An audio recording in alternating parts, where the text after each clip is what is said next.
At a war crimes trial in 1998, a former head of the United Nations peacekeeping operation in Rwanda wept as he recalled the horror of the genocide in the Central African country.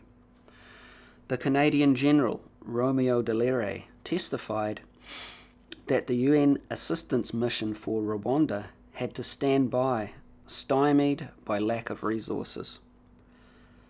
In 3 months, 800,000 persons were slaughtered.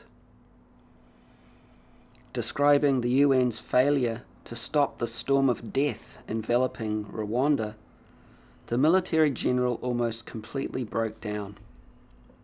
Why must humans exterminate one another like this? Can it happen in developed Western nations other than the Balkan states? Sometime in the 1990s, a small American city in Connecticut staged its annual fair. From the city and nearby towns, families crowded the city centre, its specially closed streets jammed with stalls, amusements and sightseers. 2 mothers, Joan Mason and Suzanne Rickey, brought their children to join the festivities. Just a short distance away from where the 2 families stood were the pony rides. Joan's youngest daughter, 6-year-old Christine, wanted to see the ponies. Joan, leaving her older daughter, Katie, with the other mother and her kids, walked little Christine across the street to the amusement site. Suddenly, Joan heard a commotion behind her and a piercing scream. Dropping Christine's hand, she turned and found herself walking toward the sound. People were fleeing. Immediately, Joan saw why. A burly, hobo-like man stood over a prone little girl, his right arm flailing at her. As if in a trance, Joan moved closer. In the madman's hand was a knife. At his feet lay her beautiful 9-year-old daughter, Katie. Now the street was silent and empty, motionless except for the attacker's relentless slashing. The fairgoers, terrified for their lives, hid themselves inside shops and behind cars. They watched as the crazed man squatted beside his victim on the blood-reddened sidewalk. Oblivious to the world, he continued his mechanical chopping at her face and neck. Only the mother, Joan, stood in the street, 18 feet away, transfixed by shock. As to be expected, a few moments seemed like eternity. Then 2 men and a policeman appeared and struggled to subdue the assailant. Ignoring their combined force, the attacker, as if on automatic pilot, would not give up his relentless hacking. At last, the men disarmed him. Joan rushed forward to pick up her child, Katie, who by this time was vomiting huge quantities of blood. Joan looked into her daughter's eyes and knew the child was about to die. When Katie's butchered body arrived at the hospital emergency room, it was already too late. Staggered by the bizarre tragedy, the doctors and nurses tried every technique possible to reclaim her life, though they knew there was no hope. Finally, they gave up. The atmosphere in the emergency room shifted from utter disbelief to rage. Why would someone do this to such a beautiful young girl? What kind of world is this? Young Katie's killer was a paranoid schizophrenic. On the very morning of the attack, he had been released by a nearby mental hospital from its unit for the criminally insane. Immediately, he caught a bus to the city centre, purchased a hunting knife from a hardware store, and then happened upon the street fair. There he saw 2 cute young girls of the same age wearing identical dresses. He saw Katie, the daughter of Joan, and Laura, the child of Joan's friend. Why did the madman choose one girl and not the other? He first shoved Laura aside. Then, grabbing Katie by the hair, the psychopath threw her to the ground. It was Laura, not Katie, whose shrill scream had announced the onset of the horror. Certainly, the murder of one young girl, though heart-wrenching, cannot compare to the genocide of more than 800,000 men, women and children. Yet in countless tragedies like these, which we hear about almost daily, the same questions haunt us. Why do these atrocities happen to certain people and not to others?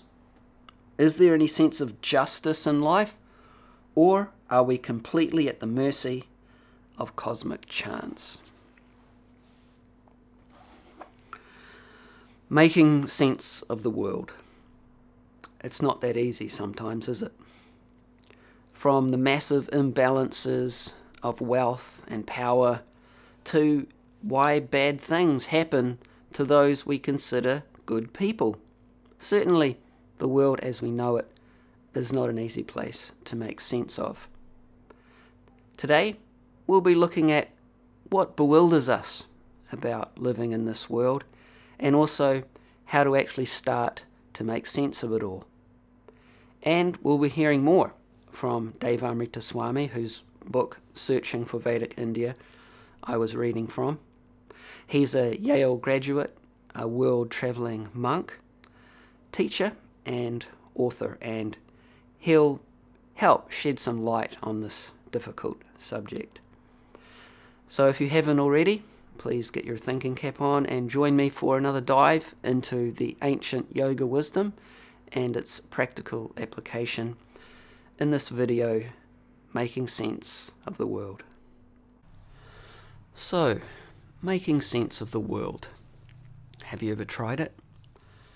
There certainly are easier tasks, aren't there? The Bhagavad Gita, the introductory study of yoga wisdom, explains that it's not unusual to be bewildered, to be confused in this world and about this world. In fact, it's the norm.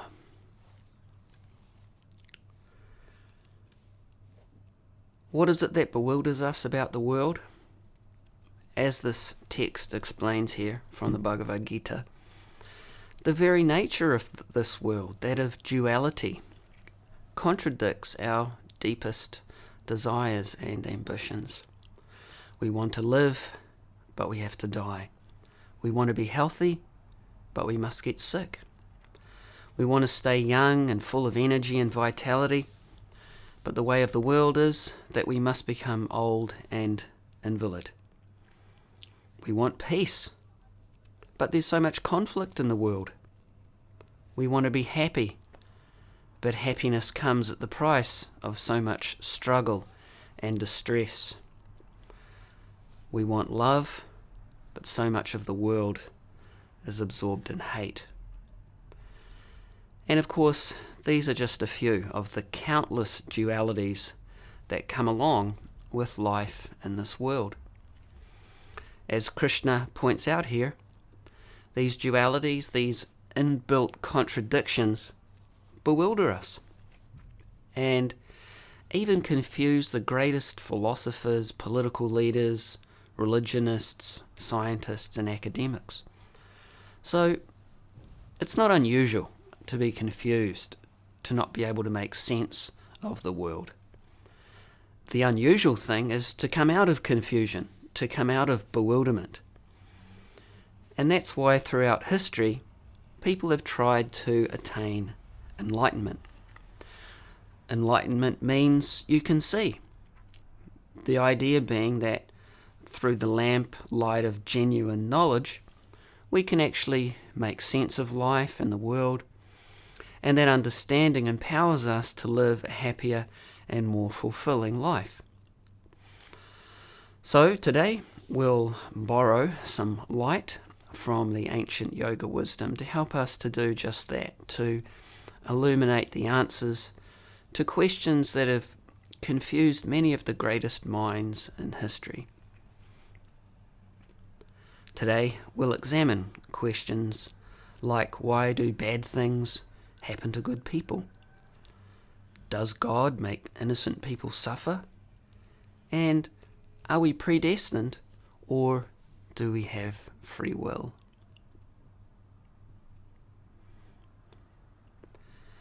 To begin to address these questions, we'll introduce the yogic principle of karma.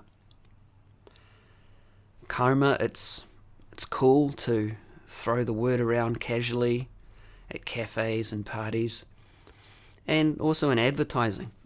I was recently looking at a promotional video for an electric scooter where the salesman was talking about puncture karma and saying that don't worry, if you have bad puncture karma, this scooter will be perfect for you because it has fully solid rubber wheels. So, yes, it's cool to casually use the word, but what does it actually mean? What is karma, and is it real? So the Sanskrit word karma literally means action, and specifically action that has a reaction. In other words, karma means consequences.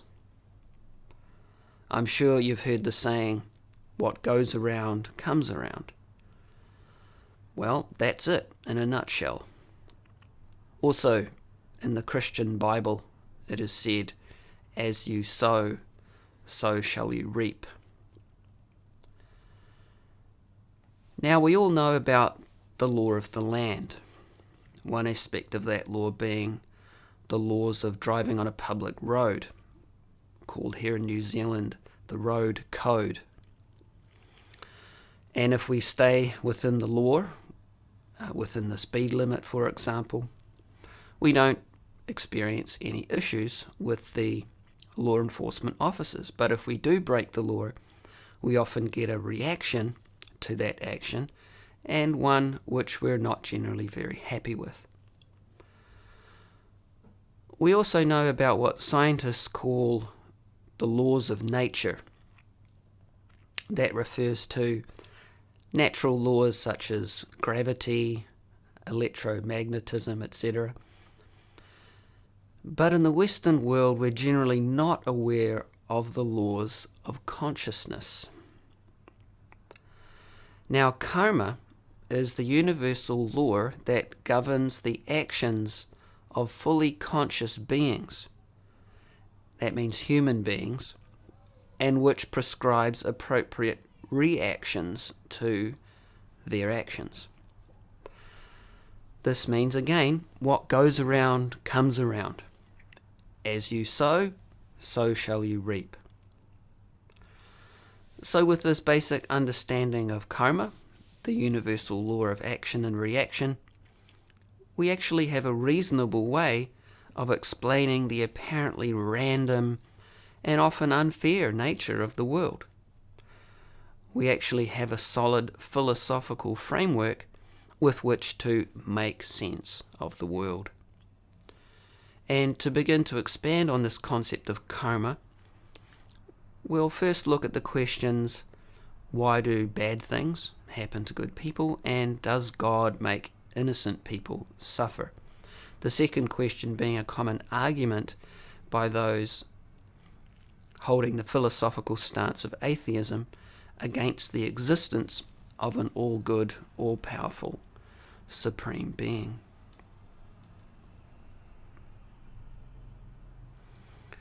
Have you ever asked yourself if there's really any ultimate justice in the world or in the cosmos? It can be a real head-scratcher, can't it? Let's take the example of little Ben DeKnight, who made medical history as the first patient to receive a bone marrow transplant here in New Zealand. After several recoveries from near death, Ben sadly died in his mother's arms 2 weeks before his 3rd birthday. His body was incarcerated in a bright yellow casket with his favourite dinosaur toy. His mother said, "We're glad he's not hurting anymore, but we'll miss him so much." He was an only child, and while battling the intense pain and anguish that cancer forced upon his short life, he often said, "It's not fair." This and so many other daily examples of apparent injustice in the world can really make us doubt if there's any rhyme or reason to life and to the cosmos. The song illustrated in this t-shirt here refers to a lack of justice in the justice system.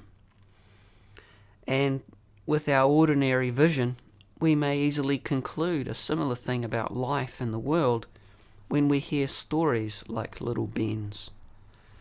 We apparently see bad happening to the good and innocent people suffering, and we can easily conclude that the world and the universe is indeed corrupt.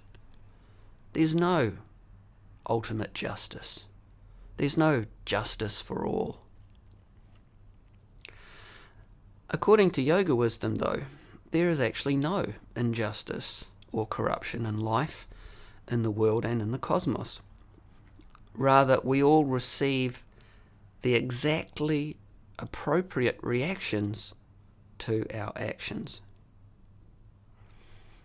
Unlike what might be possible in an ordinary justice system, the universal law of karma is 100% perfect and fair.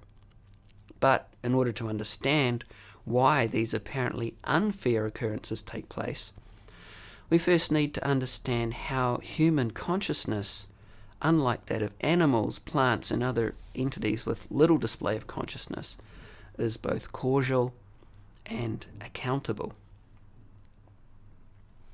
That means that human consciousness causes things to happen and is also accountable for those happenings.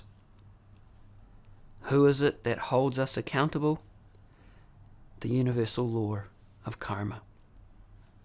We'll break here for now, but please join me for part 2, where we go deeper into this principle of karma and also how to go above the law, so to speak, through performing non-reactive work.